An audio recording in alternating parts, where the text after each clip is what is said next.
열왕기상 15장입니다.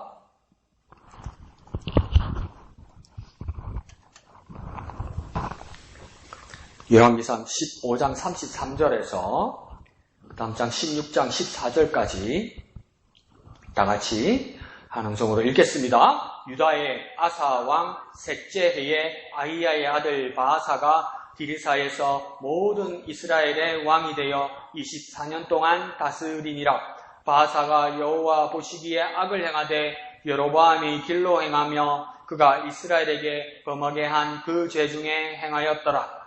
여호와의 말씀이 하나니의 아들 예후에게 임하여 바아사를 꾸짖어 이르시되 내가 너를 티끌에서 들어 내 백성 이스라엘 위에 주권자가 되게 하였거늘 네가 여로보암의 길로 행하며 내 백성 이스라엘에게 범죄하게 하여 그들의 죄로 나를 노엽게 하였은즉 내가 너 바아사와 네 집을 쓸어버려 네 집이 느밧의 아들 여로보암의 집같이 되게 하라니 바아사에게 속한 자가 성읍에서 죽은즉 개가 먹고 그에게 속한 자가 들에서 죽은즉 공중의 새가 먹으리라 하셨더라. 바아사의 남은 사적과 행한 모든 일과 권세는 이스라엘 왕 역대 지략에 기록되지 아니하였느냐. 바아사가 그의 조상들과 함께 잠에 디르사에 장사되고 그의 아들 엘라가 대신하여 왕이 되니라. 여호와의 말씀이 하나니의 아들 선지자 여후에게도 임하사 바아사와 그의 집을 꾸짖으시면 그가 여로보암의 집과 같이 여호와 보시기에 모든 악을 행하며 그의 손의 행위로 여호와를 노엽게 하셨음이며 또 그의 집을 쳤음이더라. 유다의 아사 왕 제26년에 바아사의 아들 엘라가 디르사에서 이스라엘의 왕이 되어 2년 동안 그 왕위에 있으니라. 엘라가 디르사에 있어 왕궁 맡은 자 아르사의 집에서 마시고 취할 때에 그 신하 곧 병거 절반을 통솔한 지휘관 시므리가 왕을 모반하여 시므리가 들어가서 그를 쳐 죽이고 그를 대신하여 왕이 되니 곧 유다의 아사 왕 제27년이라. 시므리가 왕이 되어 왕위에 오를 때에 바아사의 온 집안 사람들을 죽이되 남자는 그의 친족이든지 그의 친구든지 한 사람도 남기지 아니하고 바아사의 온 집을 멸하였는데 선지자 예후를 통하여 바아사를 꾸짖어 하신 여호와의 말씀같이 되었으니 이는 바아사의 모든 죄와 그의 아들 엘라의 죄 때문이라. 그들이 범죄하고 또 이스라엘에게 범죄하게 하여 그들의 헛된 것들로 이스라엘의 하나님 여호와를 노하시게 하였더라. 엘라의 남은 사적과 행한 모든 일은 이스라엘 왕 역대 지략에 기록되지 아니하였느냐. 아멘. 오늘 말씀을 이렇게 보면 시대는 이스라엘 왕 바아사와 엘라 왕의 시대를 이야기하고 있는데 바아사보다도 엘라보다도 더 많이 나오는 이름이 기억나세요? 여기서? 나도 지금 보도 깜짝 놀랐네. 여로보암이네.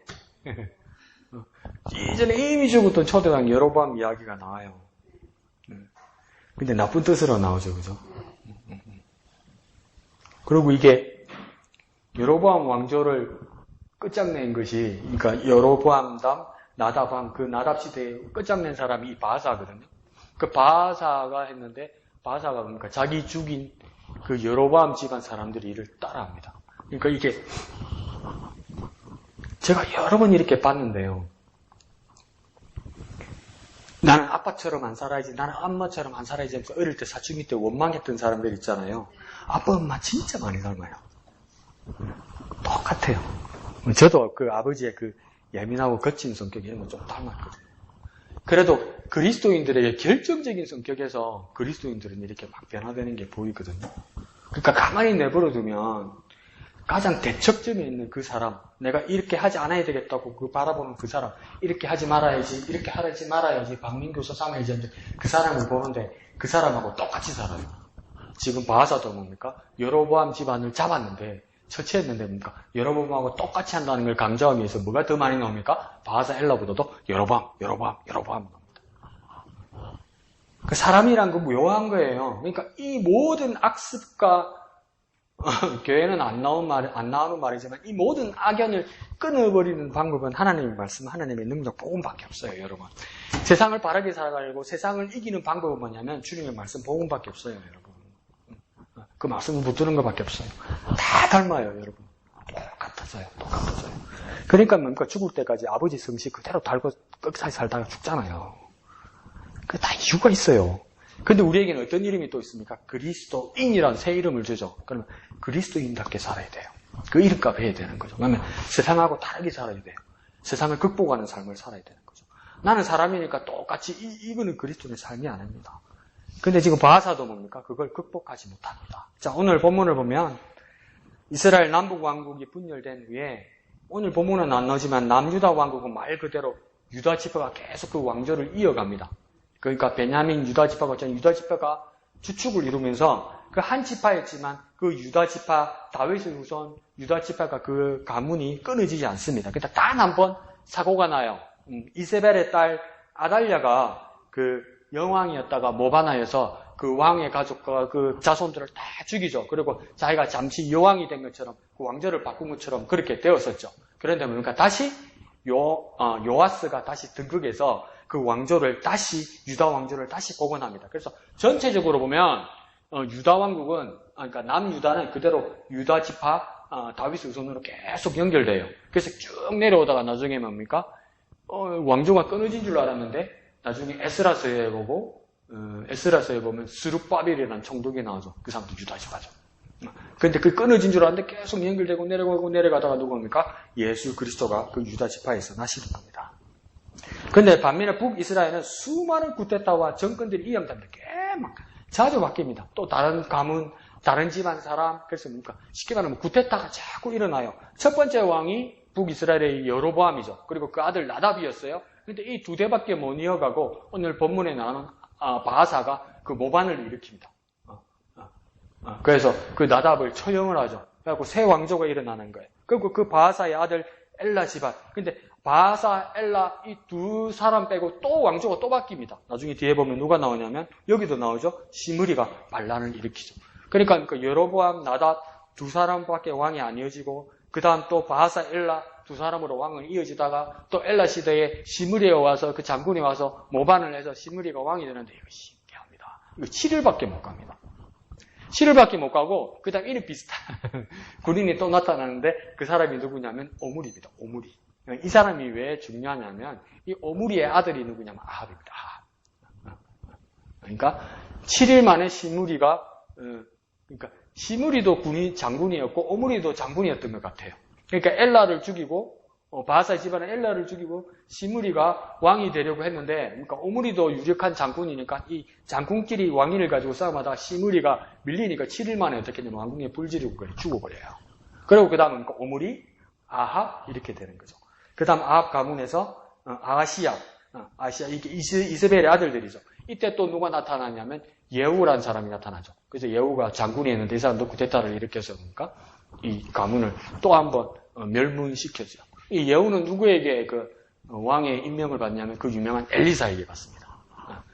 엘리야에게 받죠. 엘리사가 아니라 엘리야가 아람 왕을 새로 세우고 엘리사라는 선지자를 다시 세우고 북이스라엘 왕 예후를 다시 세우게 되는 거죠. 그러니까 몇 번이 이렇게 바뀝니다. 그런데 우리가 수요일날 여기 나눴던 것처럼 뭡니까? 북이스라엘은 새로운 정권이 계속 바뀌어도 북이스라엘은 처음부터 끝까지 뭡니까? 선한 왕이 한 명도 안 나옵니다. 전부 악한 왕입니다. 그러면 북이스라엘은 왜 전부 다 악한 왕입니까? 확률은 지금 10지파가 있잖아요.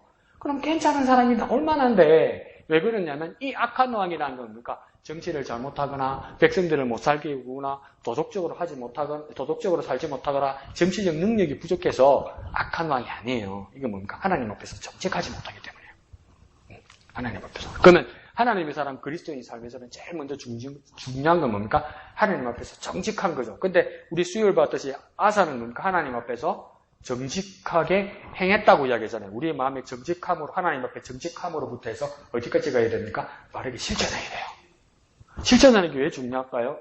죄송합니다. 다른 사람이 봐야 되죠. 봐야 되죠. 보면 어떤 일이 일어날까요? 그게 전도의 효과가 일어나는 거죠. 그리스도인은 하나님의 사람은 다르구나. 본받게 되죠. 본받게 돼서. 그러니까 정직한 사람은 뭡니까? 행하는 것까지 하는 사람입니다.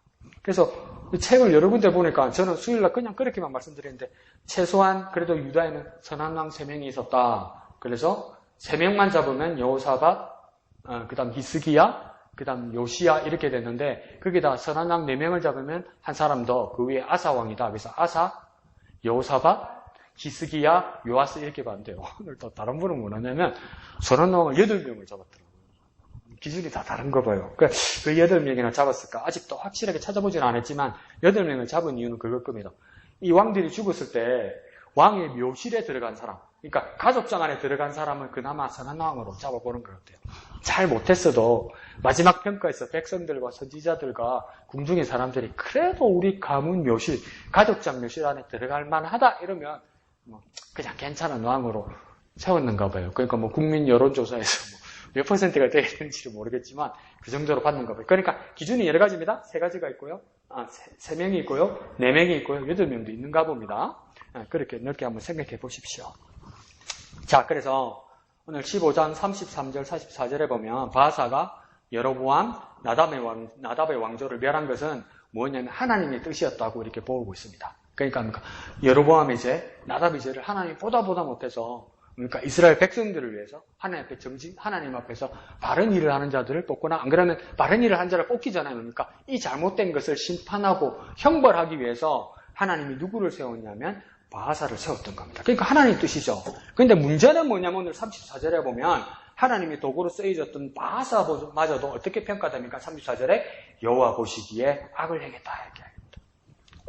하나님이 쓰신 사람인데 하나님이 심판의 도구로 쓰신 사람인데 어떻게 하나님 보시기에 악을 행한 걸까? 하나님 잘못 들어 쓰신 것일까?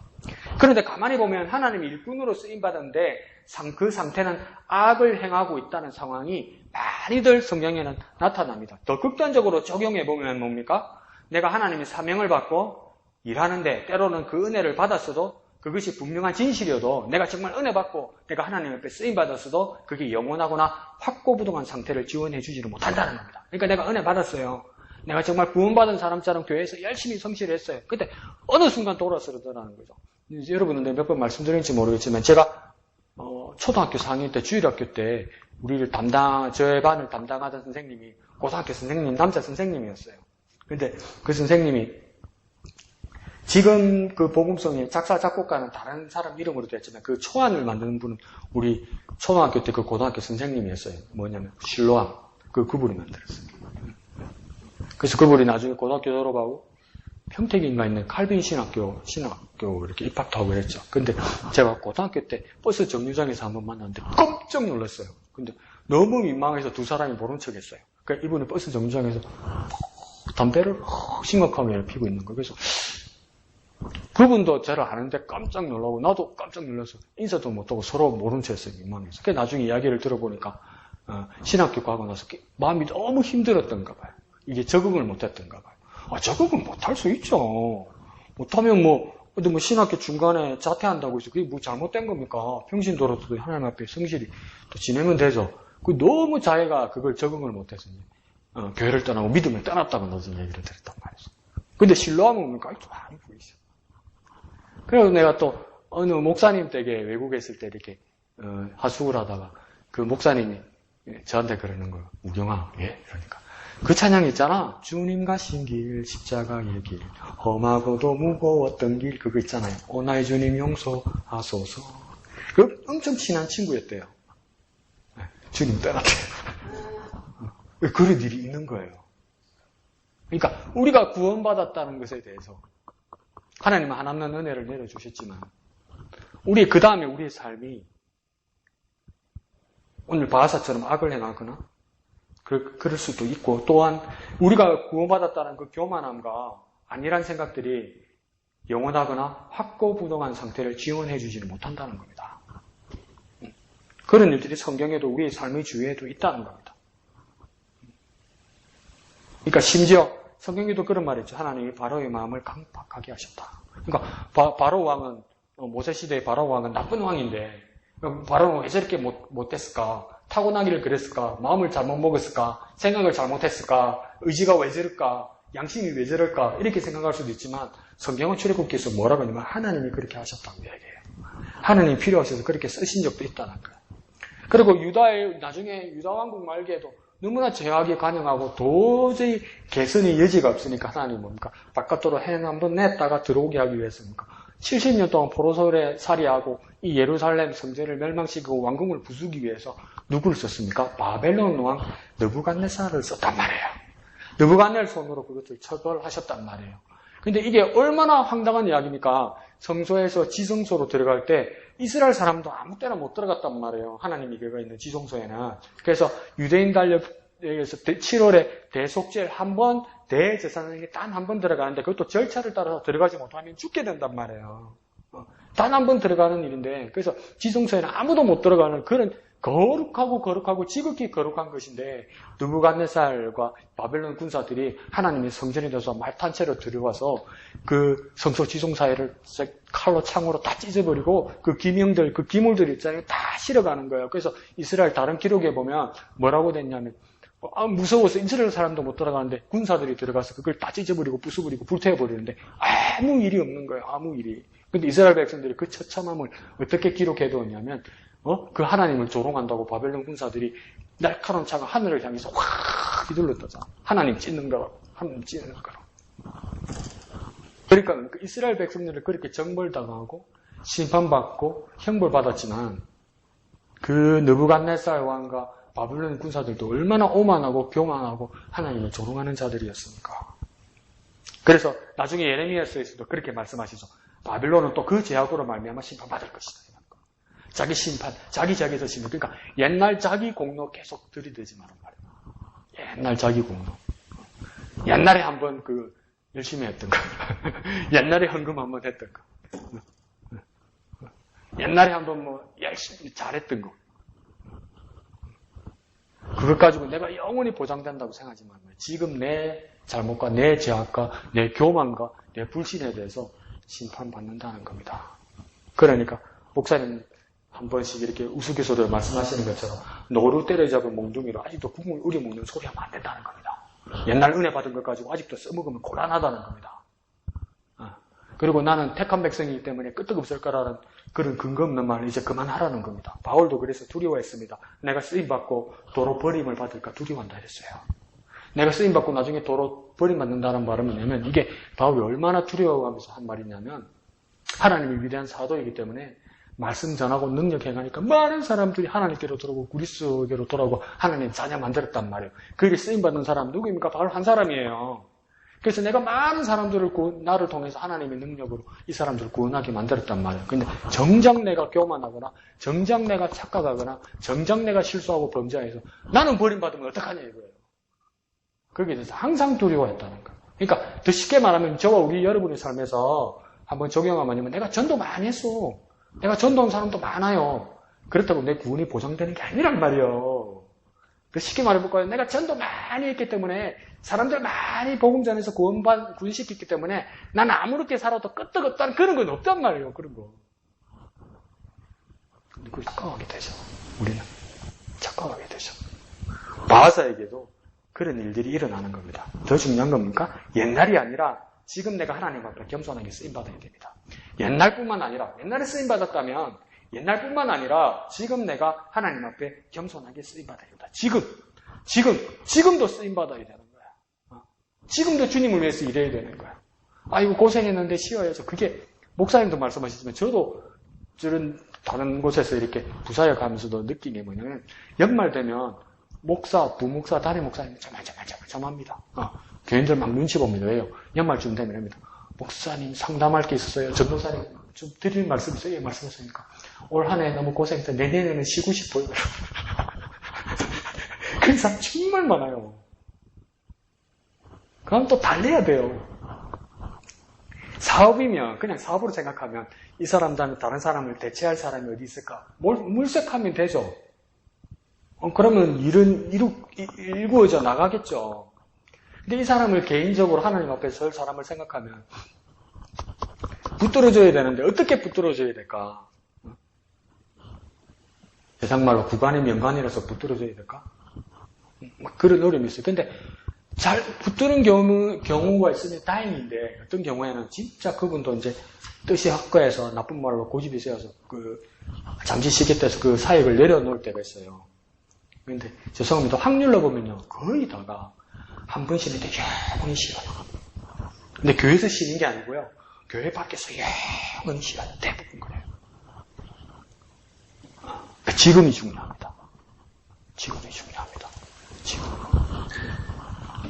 그냥 저절로 되지는 않습니다. 마음을 놓기 시작하면 아주 편안하게 쉴 수 있습니다. 그러니까 주님과 편안하게 멀어지는 거예요, 이게. 아찔한 순간입니다. 근데 찬바람 살살 불면 시작됩니다, 그게. 교회인들이 보면. 힘들겠죠.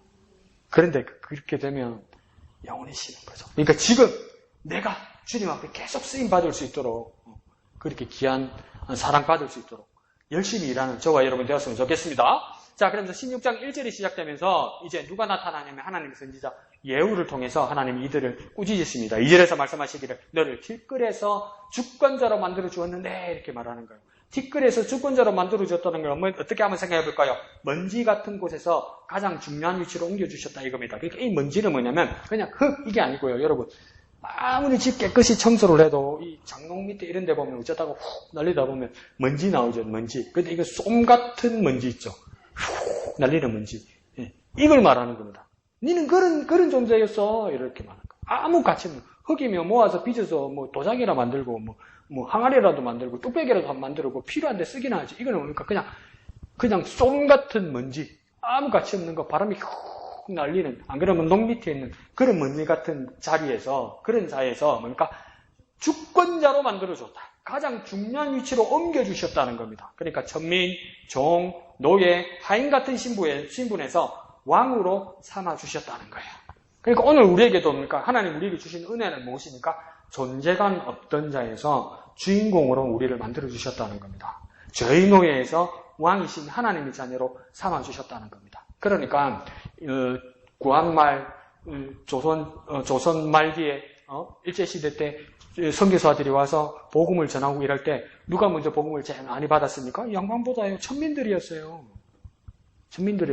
그 복음이 뭡니까? 평등하다는 자체, 하나님의 자녀가 된다는 자체, 회개하라 천국에 가까웠다, 하나님의 의뢰구나, 하나님 나라의 자녀입니다 할 때 그 나라가 영어에서는 뭐냐면 그냥 우리가 말하는 천당, 천국 이게 아니라 영어로 말하면 킹덤 오브 헤븐이거든요. 킹덤은 그냥 왕국이에요. 왕국.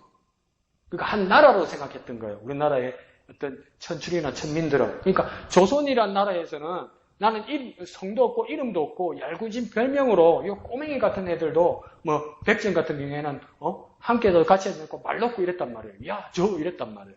우리 어머니가 41년생인데 우리 어머니 어릴 때도 소 잡는 도축장에 가면 어린애들이 반말했다고 그러더라고요. 그 도축장 사람들한테 아직도 그 간습 습관이 남아있어서. 근데 그런 사람들에게 복음을 전하면서 하나님 나라가 있는데 그 하나님 나라가 하나님이 왕이신데 당신이 그 왕의 자녀를 할 때 누가 먼저 예수 믿겠습니까? 완전 인생 역전되는 거잖아요. 그러니까 막 이 사람들이 다 예수 믿는 거예요. 그러니까 바하사 너도 그런 사람이어서인데 내가 먼지 같은 티끌 같은 너를 왕으로 삼아줬고 우리 한국말로 하면 천출 같은 너를 왕의 자녀로 너에게 삼아줬고 왕이 되게 하였는데 그 은혜를 잊지 않고 감격하고 살아야 되는데 너희가 왜 이렇게 됐냐는 겁니다. 먼지에서 주인공으로 종에서 왕으로 하나님이 삼아주셨던 그 은혜를 어떻게 잊느냐는 겁니다. 우리가 진짜 하나님의 자녀가 되었고 구원받았다고 말한다면 더 이상 교회에서 우리 가문은 어떻고 우리 집은 왕가고 우리 집은 양반이고 그런 말 하면 안 됩니다. 그러면 나는 하나님의 자녀가 될 가치가 있다. 이런 말입니다, 이게. 나는 우리 집안에 정성이 있고, 우리 집안에는 판서가 있고, 우리 집안에는 높은 위치라는 공무원이 있고, 우리 집안은 나라를 위해서 무슨 일을 했던 그런 집안 사람인데 내가 교인이 됐다면 그 자격 때문에 하나님의 자녀가 된 것처럼 착각한단 말이에요. 하나님 앞에서 아무것도 아닌 우리가 정말 티끌 같고 먼지 같은 우리가 하나님의 자녀로 우리 삶이 바뀌었다는 게 그게 큰 은혜죠. 하나님의 은혜를 생각한다면 나의 처지나 나의 환경을 자랑하면 안 돼요. 그렇지 않아요? 나사도 그걸 잊어버렸고 오늘날 우리가 신앙생활을 오래 하면 뭡니까? 다른 것에 눈을 돌리면서 나는 구원받은 자격이 있는 것처럼 착각한단 말이죠. 하나님의 은혜를 먼저 생각해야 됩니다. 하나님이 크신 은혜를 먼저 생각해야 됩니다. 하나님이 크신 은혜 때문에 태어났고 보잘것없는 내가 하나님의 자녀가 되고 왕의 자녀가 된 것입니다. 이것을 잊지 않는 저와 여러분 되었으면 좋겠습니다. 자, 2절 하반절에 보면 그렇게 하나님의 신분과 위치와 자리를 바꾸어 주셨는데 바하사는 뭡니까? 길을 정했습니다. 어떤 길을 정했습니다. 방향을 정했습니다. 삶의 방식을 엉뚱하게 정했습니다. 어디 길로 간다고 합니까? 여로보암의 길로 행했다 이렇게 이야기하는 겁니다. 근데 이상하잖아요. 앞에 말씀드린 것처럼 여로보암을 자기가 처치한 사람이고 여로보암이 잘못됐다고 해서 하나님의 뜻을 따라 여로보암의 집안을 처치했는데 어떻게 자기가 죽이고 자기가 처벌한 사람 길을 따라가냔 말이에요. 성경을 이제 열왕기상을 계속 보면 여로보암은 매번 표준이 되는 사람이 됩니다. 그런데 불행하게도 그 표준은 하나님 앞에서 제약을 저지르는 대표범, 대표, 대명사, 상징이 되어버렸습니다. 더 쉽게 말하면 뭐냐면 여로보암 같은 놈은 심한 욕인 거예요. 여로보암 같은 놈은 말을 어떻게 그렇게 심하게 해? 이러는 거예요. 하나님 앞에서 가장 범죄하고 나쁜 사람이라는 뜻이란 거예요. 이거 불행하지 않습니까? 그냥 여로보암은 사람 이름이었는데 여로보암 같은 놈은 진짜 넌 나쁜 놈이야. 하나님 앞에서 나쁜 놈이 이런 뜻이 됐다는 거예요. 그러니까 강우경 이러면 뭡니까? 하나님을 사랑하고 예수님을 전하는 성령 충만한 사람 이래야 되는데 예레이 강우경 같은 놈 하면 저거 쑥 나쁜 놈이다 이런 뜻으로 써먹혔단 말이에요. 그게 여로보암이라는 이름이 되었다는 겁니다. 그렇게 되었어야 되겠습니까? 우리에게도 뭡니까? 그리스도인 이러면 매너 있고 정직하고 하나님을 두려워하고 하나님을 경외하고 이래야 된다 뭡니까? 슬슬 뭡니까? 그리스도인, 대한민국에서 그리스도인이 위태위태하죠. 교회 다닙니까? 그러면 쫀쫀하고 깐깐하고 이기적이고 지네들끼리 뿌리 모르고 이런 소문 나면 어떡합니까? 그러니까 지도 부끄러워가지고 어디 사람들하고 가서 같이 앉아있거나 같이 식당에서 밥 먹으면 그리스도인이라는 게 부끄러워서 기도도 못 하잖아요. 그렇게 됐어야 되겠습니까? 그리스도인이라는 게 자랑스러워져야 되죠. 교회 다닙니까? 그리스도인입니까? 지금은 세상이 바뀌었는지는 모르겠지만 제가 96년도에서 2000년도까지입니까? 캐나다에서 좀 지냈잖아요. 그죠? 거기도 뭐 세상이 바뀌었으니까 교회 안 다니는 사람도 있고 교회 다니는 사람도 많고 교회 안 다니는 사람도 많아요. 근데 그냥 기도하고 어디서 기도하고 차나 버스 안에서 성경책 보고 이러면요 엄청 존중받아요. 엄청 존중받아요. 지나가다 우연히 목사님이라는 걸 알면요 교회 안 다니는 사람도 엄청 대우해요. 공항에서 뭐 이렇게 뭘 써야 되는 게 많잖아요. 그러면 이 승무원들이나 입국 심사하는 이 사람들이 교회 다니는 사람, 안 다니는 사람이고 떠나서 제가 적으면서 목사라고 쓰면요. 목사님이냐고. 근데 목사님이 이코노믹스 이걸 하면 만약에 비즈니스 쓰기나 그 위에서 빈자리 있으면 목사님한테 그냥 내주는 게 당연해요. 그건 비리가 아니에요. 그건 왜 그렇습니까? 그렇게 그리스도인답게 살고 그 문화가 그 사회가 인정해줬기 때문이에요. 왜요? 그렇게 살았기 때문에. 오늘 지금도 우리 그리스도인들이 어떻게 살아야 됩니까? 그리스도인답게 살아야죠. 그리스도인답게. 그리스도인 이러면 정말 신실하고 정말 하나님을 경외하고 세상의 빛과 소금이 되는 사람에서 당신 그리스도인입니까? 멋지네요. 이렇게 되지. 개등이나 이래 되면 됩니까?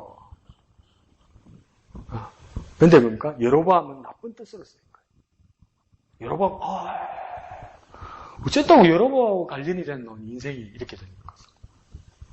그리고 여로보암의 또 구체적인 범죄는 뭐냐면 우상숭배를 하고 하나님께 배은망덕한 짓을 한 것을 말하는 겁니다. 그러니까 그런 여로보암의 집을 심판 형벌이 한 바하사, 그러니까 그 여로보암의 집안을 형벌하고 심판한 바하사가 똑같이 그러니까 여로보암과 똑같이 우상숭배를 하고 하나님 앞에 배은망덕한 짓을 하는 아이러니를 저지른 겁니다. 이런 모순을 보인 겁니다. 그런데 이런 일들이 세상에는 정말 허다하지요. 그걸 쉽게 말해서 뭐라고 합니까? 배신, 변절, 쫙 이렇게 말하는 거죠. 그래서 독일의 철학자 니체가 그런 말을 했어요. 니체라는 사람은 교회 기독교에서는 대적이죠. 대적. 왜 했습니까? 니체가 가장 유명한 말이 뭡니까? 신은 죽었다 이 말이잖아요. 교회 침실인데 화장실에 하니까 이렇게 써놨더라고요. 신은 죽었다. 니체 그러니까 밑에다 누가 써놨어요. 댓글로. 그러니까 니는 오늘 죽었다 이렇게 써놨더라고요. 그 밑에 뭐라고 써놨는지 아세요? 청소부 아줌마한테 니네 둘 다 죽었다 오늘 화장실에 낙서해놨다고. 근데 니체 아버지가 루터교 목사님이었어요. 근데 아버지가 일찍 돌아가셨어요. 근데 그러니까 이제 그 집안에 엄마, 이모 10명들이 살았는 거 봐요. 그러니까 니체는 하나님과 아버지에게 배신감을 느꼈던 것 같아요. 왜요? 이 많은 여자들을, 생활력 있는 여자를 나한테 맡겨놓고 나보고 어떡하라고. 하나님이 살아계시면 나한테 이렇게까지 힘들게 하실 수 있는 그런 반발심이 좀 컸던 것 같아요. 그 신을 죽었다는 말을 쓰기도 했지만 니체가 또 어떤 말을 했냐면 아주 중요한 말을 했어요. 어떤 말을 했냐면 악마를 잡는 사냥꾼은 악마를 닮지 않도록 조심하라 이렇게 말했어요. 다시 말하면 괴물을 잡는 사냥꾼은 그 괴물을 닮지 않도록 조심해라. 이 말은 뭐냐면 처음에 내 취지는 괴물을 잡는 사냥꾼이고 정의로운 사람이었는데 계속 악마를 대하고 계속 괴물을 대하다 보니까 정작 내가 누구를 닮은 겁니까? 그 악마를, 괴물을 닮아서 내가 악마가 되고 내가 괴물이 되어버렸다는 겁니다. 그러니까 악마를 잡다가 악마가 되어버린 거죠. 바하사도 뭡니까? 하느님 앞에서 부정직한 여로보암을 처벌했는데 정작 자기도 뭡니까? 그 여로보암과 같은 악한 사람이 되었다는 겁니다. 그러니까 예수 이름으로 악마를 내쫓는 자는 그 악마를 닮지 않도록 깨어 있어야 돼요. 깨어있는 방법은 뭡니까? 악마에 집중하는 것이 아니라 마귀에 집중하는 것이 아니라 예수 그리스도를 바라봐야 되는 거죠. 그러니 악마도 마귀도 누구 이름으로 떠나가는 겁니까? 예수 이름으로 떠나가는 거예요. 그러면 악마를 쫓는 자, 귀신을 쫓는 자, 그 악마와 귀신을 이기는 자는 악마를 바라보는 자입니까? 그리스도를 바라보는 자입니까? 그리스도를 바라보고 그리스도를 의지하는 사람이 되어야 되는 거예요. 심지어 악마와 귀신을 부르지 않더라도 내게 성령 충만하다는 건 뭡니까? 내 안에 그리스도 이름이 가득 차다는 거 아닙니까? 내 안에 그리스도 이름이 가득하게 충만하게 차 있다는 말은 뭡니까? 악마나 귀신의 여지가 있을 공간이나 여지가 전혀 없다는 거 아닙니까? 그럼 내게 무엇이 차 있으면 됩니까? 악마나 괴물 대신에 뭡니까? 예수 이름이 가득 차야죠. 근데 내가 무용담과 나의 교만과 나의 자랑이 가득 차면 뭡니까? 내가 귀신을 쫓고 악마를 쫓는 사람이라도 악마와 귀신에 집중하게 되는 거죠. 그러면 나는 뭐가 됩니까? 악마와 귀신을 덮는 사람이 되는 거예요. 괴물을 덮는 사람이 되는 거예요. 바하사가 뭡니까? 그런 오류에 빠졌다는 겁니다. 그래서 3절에 하나님의 판단과 결론과 결심은 뭐냐면 여로보암의 집과 같이 되게 하겠다 이렇게 말하는 겁니다. 네가 바하사 있는 이 집안도 여로보암의 집과 같이 되게 하겠다 이 말입니다. 이게 무슨 말이냐면 그건 당연하고 간단한 이야기죠. 왜 바하사의 집이 여로보암을 멸망시킨 바하사의 집이 왜 여로보암의 집과 같이 됩니까? 이유는 간단해요. 여로보암처럼 같은 범죄를 저질렀으니까 여로보암처럼 바하사도 같은 심판을 받는 겁니다. 여로보암을 비록 심판하고 형벌했지만 여로보암과 같은 죄악을 저지르면 여로보암과 같은 심판을 받고 같이 멸망하는 겁니다. 그러니까 아무리 우리가 하나님 앞에서 공로 있게 하나님 앞에 믿음으로 하나님 앞에 많은 일들을 하고 헌신을 했어도 우리의 삶의 모습이 나중에 죄인들과 똑같은 모습, 마귀를 닮은 모습을 하면 마귀가 멸망한 것처럼 우리도 같이 심판받는 거예요. 그 사절은 또 구체적으로 어떻게 너희들이 죽을 거라고 이야기하냐면 성읍에서 죽으면 개가 먹고 들에서 죽으면 새가 먹고 이 말은 뭐냐면 너희 집안 사람들은 이제 곧 사라질 것이다. 그런데 뭡니까? 당시 이스라엘 사람들이 가장 비참하게 여기는 것이 무엇을 하고 있습니까? 나중에 죽을 때 잘 임종을 받고 잘 장사 지내어서 묘지에 잘 안장되는 것 이걸 뭐라고 이야기하냐면 그 사람들은 안식에 들어갔다 이렇게 말한단 말이에요. 그걸 지금 사람들의 말로 이야기하면 안식에 들어갔다는 말을 지금 사람들의 말로 어떻게 여기면 되냐면 천국 들어간 것처럼 하나님의 품이 안긴 것처럼 이야기한단 말이에요. 그러다 보니까 이 사람들이 어떤 강박에 빠져 있었냐면 이스라엘 사람들은 나중에 시신을 제대로 거두지 못하고 시신이 훼손되어 있으면 뭡니까? 저주받은 것처럼 생각한단 말이에요. 그러니까 이건 지금은 뭡니까? 그런 뜻이라는 것이 아니라 그게 사실이나 진실이나 진리라는 말이 아니라 저주의 상징성을 말하는 겁니다. 그러니까 너희 시신이 제대로 안장되지 못하고 안식되지 못하고 하나님 나라에 들어가지 못한 것처럼 그것을 증거하고 상징성을 보일 것인데 너희 시신이 뭡니까? 개들이 먹고 남은 것을 새들이 쪼아먹어서 아무도 거두지 못하고 아무도 증명하지 못하게 될 것이다. 하나님께서 안식하게 한 자라고 아무도 말하지 못하게 만들 것이다. 이렇게 만들어버린 거예요.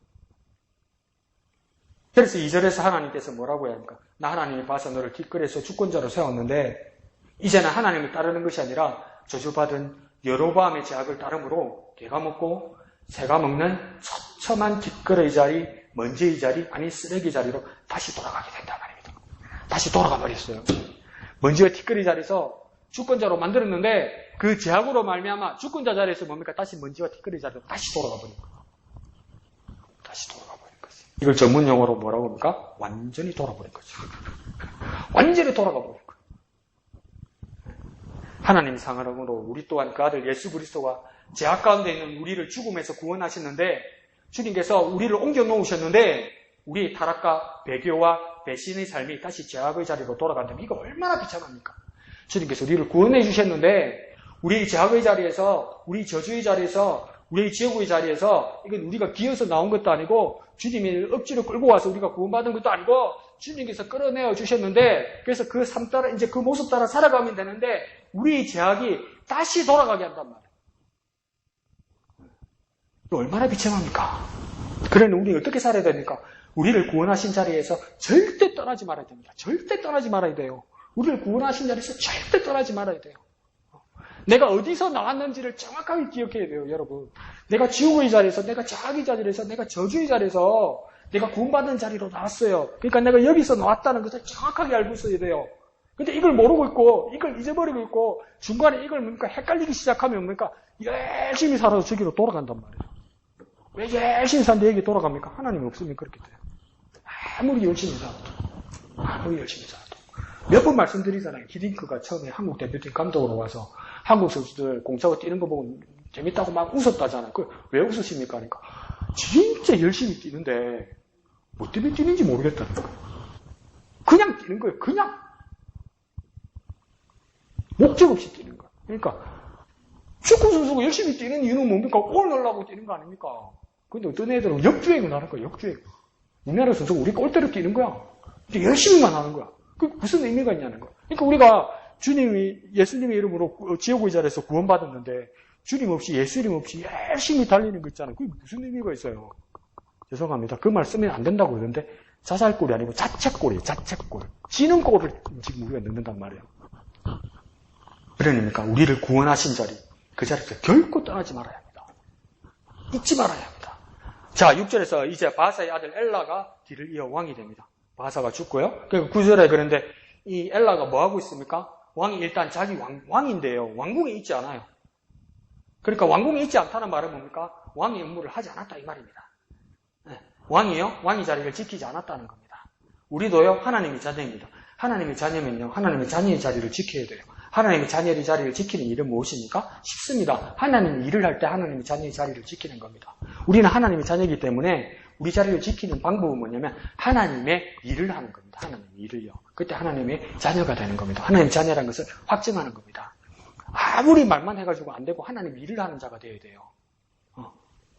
안 그러면 딴 데가 있는 거예요. 딴 데. 그리고 우리가 하나님의 자녀라는 것은 뭡니까? 하나님을 일을 하는 자리에 있어야 됩니다. 하나님의 일을 해야 됩니다. 하나님의 일을요. 한번 볼까요? 하나님의 일을 하자. 하나님의 일을 하자. 그때 하나님의 자녀로서 자리를 지키는 자가 되는 것입니다. 자, 9절 중반절에 보면 또 어떤 일이 있냐면 왕궁 맡은 자 아르사의 집에서 마시고 취할 때에 이렇게 이야기합니다. 이 아르사라는 사람은 왕의 신복이었던 것 같아요. 왕이 신임을 얻었으니까 얼마나 왕이 신임을 많이 얻었는지 왕을 아르사 자기 집에 초대하고 접대할 수 있었던 거예요. 상당한 권력을 가진 사람이죠. 이 사람이 어떤 권력을 가졌다고 9절 중반절에 얘기합니까? 왕궁 맡은 자 이렇게 말합니다. 왕궁 맡은 자니까 이 사람도 사실은 뭐 해야 됩니까? 어디 있어야 됩니까? 왕궁에 있어야 되죠. 왕인데 왕궁이 아니고 왕궁의 일을 맡은 자도 왕궁이 안 있어요. 그러니까 자기 일, 자기 지위, 자기 처소를 다 떠난 거예요. 왕도요, 왕궁 맡은 아르사도요, 다 자기 자리를 지키지 않고 자기 자리를 떠난 거예요. 왜? 자기 일을 안 하는 거예요. 하나님이 자녀면 하나님이 일을 해야 되는 것처럼 왕궁 맡은 자면 왕궁에서 일을 해야 되는데 안 하는 거예요. 자기 일, 자기 지위, 자기 처소를 떠난 자가 대표적인 인물이 누구입니까? 마귀 아닙니까? 자기 일을 하지 않으면요, 하나님 일을 하지 않으면요, 미안합니다. 마귀 일을 하는 겁니다, 여러분. 자기 처소를 떠난 자, 마귀 일을 저주하고 마귀를 심판하는 것이 그리스도 예수가 이 세상에 오신 이유라고 했어요. 그러니 여러분 죄송합니다. 얼마나 힘드시겠어요. 가족도 지켜야 되죠. 자기도 지켜야 되죠. 직장일도 해야 되죠. 주위에 사람이 목도 있죠. 사람이 몸이 2개, 3개도 아닌데 그 일을 하다 보면 얼마나 지치고 힘들겠어요. 쉬고 싶죠. 쉬고 싶죠. 근데 죄송한데 어떡해요. 자기 일, 자기 처소를 떠나면 그게요. 그냥 쉴 수 있는 자리가 아니고 마귀 짓이라고 그러네요. 그러니까 우리의 일, 우리의 소명, 우리의 사명을 잊지 말아야 되고 떠나지 말아야 됩니다. 그 이유는 뭐냐면요. 하나님의 자녀는 하나님 일을 해야 되고요. 하나님의 자녀가 하나님 일을 하지 않으면요. 그 마귀 두 개밖에 없어요. 우리 자리는 두 갈래 길밖에 없어요. 적당하게 중간에서 쉬거나 방관하거나 구경하는 자리는 없어요. 마귀 일을 하든지 하나님 일을 하든지 그게 두 가지 그 중에 한 가지 판가름하는 거예요. 목사님 극단적이네. 그래 중간 자리가 안 보이네. 어떻게 해요? 하나님 일을 하든지 마귀 일을 하든지 결정하세요. 그러면 목사님 내년에는 하나님 일을 안 하고 그 다음에 할까요? 마귀를 한번 발을 들이대면요 나오기 힘들어요. 자, 이 아르사라는 사람이 신복이랬지만 충성스럽지 못한 사람 같습니다. 그러니 왕은 뭐합니까? 마시고 취했습니다. 그러니까 다 두고 제정신이 아니에요. 마시고 취했다는 뜻은 뭡니까? 자기 즐거움에 빠져서 제정신이 아니라는 거예요. 제정신이 아니라는 거. 대한민국 16대 대통령은 노무현 대통령이었어요. 노무현 대통령이 청와대에서 근무한 5년 동안 나중에 기록을 보니까 술을 마신 적이 단 한 번도 없어요. 이 사람 왜 이랬을까? 어느 정도였냐면 청와대에서는 외국 기민들도 오고 이래서 리셉션이나 파티 같은 거 해야 되잖아요. 그러면 와인이나 샴페인 같은 거 이런 거 있잖아요. 축배도 하고 이래야 되잖아요. 우리 집사님들 뭐라 합니까? 아직도 윤석열 대통령이 술 한 잔 부으면 받아 마신다며. 내가 10년 동안 내가 그래 가르쳐도 자기는 할 거라며. 근데 노무현 대통령이었는데도 어느 기빈의 행사에 가도 술을 한 잔도 마시지 않았다고 합니다. 심지어 뭡니까? 와인이나 샴페인 같은 거 줄 때도 자기는 주스를 거기다 부어다 마셨다고 얘기합니다. 왜 그랬냐고 물어보니까 뭐라고 이야기냐면 어느 순간에 국가가 위급하거나 응급한 결정을 해야 할 상황에 내가 제정신으로 깨어 있어야 바른 판단과 바른 결정을 할 수 있다고 느꼈다고 해요. 그래서 그때 청와대 비서관인 지금은 이화여대 교수 조배수 교수가 그때 비서관일 때 어떻게 생각했냐면 노무현 대통령 술이 약하구나. 술을 못 마시는구나 이렇게 생각했대요. 그런데 이제 임기가 끝나고 봉하마을에 내려갔을 때 어디서 귀한 술, 위스키 선물을 받아가지고 봉하마을에 이렇게 갖다 드렸대요. 노무현 대통령한테. 못 마시니까 뭐 장식용으로 갖다 주거나 뭐 손님한테 손님 맞이할 때 이렇게 쓰겠지 이렇게 생각했대요. 근데 얼마 안 돼서 봉하마을에 내려갔는데 그 노무현 전 대통령이 그러더요. 그거 벌써 다 마시다 이러세요. 그러니까 알고 보니까 술을 못하는 사람도 아니고 술을 못 먹는 사람도 아니고 술을 싫어하는 사람도 아니었더라는 겁니다. 그것도 술을 좋아하는 사람이었어요. 그런데 왜 그럼 청와대에서 5년 동안 그렇게 했습니까? 자기 사명을 위해 하지 않았다는 거예요. 자기가 해야 될 일이 있기 때문에 안 했단 말이에요. 할 수 있는데도 안 했단 말이에요. 그런데 이거는 왕이면 지도자면 책임자면 깨어서 정신 차리고 살아야 되는 거 아닙니까? 우리가 그리스도의 사람이면 정신 차리고 살아야 되잖아요. 근데 이거는 뭐 술에 쩔어가지고 막 아침에 막 집무실에 출근하는데도 막 10시, 11시, 12시 출근하고 막 그거 막는다고 막 행정관들이 기자들한테 거짓말하고 누구는 시술하고 수술한다고 프로포폴 맞고 정신이 안 들어가지고 배는 깔아앉아서 사람이 죽어가는데 아침에도 출근하고 오후 5시에 출근해가지고 어디 있어요? 이러고 있고 정신도 못 차리고 이게 뭐 하는 겁니까 이게? 자기가 해야 될 일이 있잖아요. 자기가 사명이 있잖아요. 자기가 있어야 할 곳이 있잖아요. 자기가 결정 내리고 자기가 판단하고 자기가 도와줘야 될 일이 있잖아요. 그게 자기 즐거움보다 자기 즐거움이 더 중요합니까? 자기 사명이 중요한 거 아니에요. 자기 해야 될 일이 중요한 거 아니에요. 또한 그리스도인이면 하나님의 사람이면 제자도를 걷는 사명자이면 뭐입니까? 깨어 있어야죠. 그리스도인이면 자 쉽게 말합시다. 영적으로 깨어 있어야죠. 영적으로 깨어 있는 건 어떤 겁니까? 목사님 아까 그렇게 기도했잖아요. 내 영혼아 깰지어다. 내 영혼아 깰지어다. 그건 계속 하면 안 됩니까? 그래도 되죠. 그럼 내가 깨어있는 건 영적으로 깨어있는 건 뭡니까? 내가 하나님을 위하여 무엇을 해야 될지 기도하고 찾아야 될 거 아니에요. 찾아서 해야 되는 게 영적으로 깨어있는 거예요. 하나님 언제 말씀하실랍니까? 언제 가르쳐 줄랍니까? 가르쳐 주시면 그때 할게요. 하나님은 과묵하세요. 하나님은 침묵하세요. 여러분 영적으로 깨어있는 거 하나님 그때 말씀하시면 그때 일하는 게 아니고 내가 하나님을 위해서 뭘 해야 될까 막 찾아서 하는 거 그게 영적으로 깨어있는 거예요. 더 쉽게 말할까요? 영적으로 깨어있는 건 뭐냐면 일하는 거예요. 일하는 거. 하나님 나라를 위해서 찾아서 일을 하는 거예요. 더 쉽게 말해볼까요? 하나님 나라와 교회를 위해서 뭐라도 하는 거예요. 뭐라도. 때가 되면 하겠지. 아니요. 뭐라도 해야 되는 거예요. 뭐라도. 그러다 보니까 9절에 뭡니까? 병권을 가진 시므리라는 사람이 왕을 모관합니다. 그랬습니까? 엘라가 죽게 되는 거예요.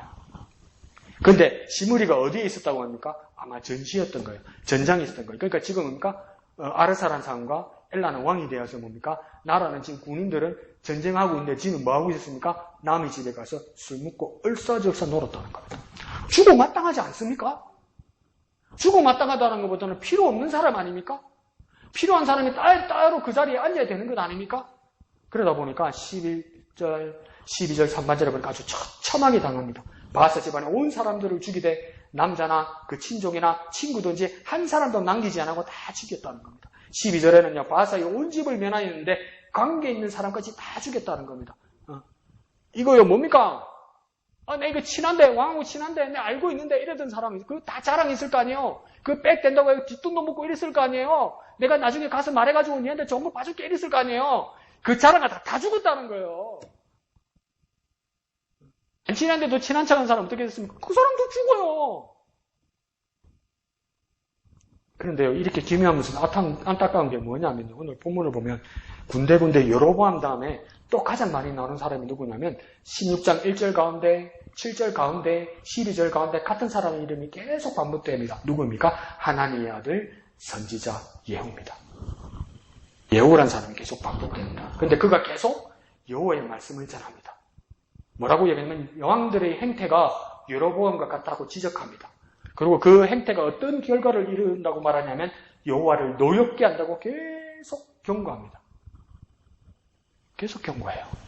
예후가요. 그러니까 아무 말이 없었던 게 아니에요. 말했어요.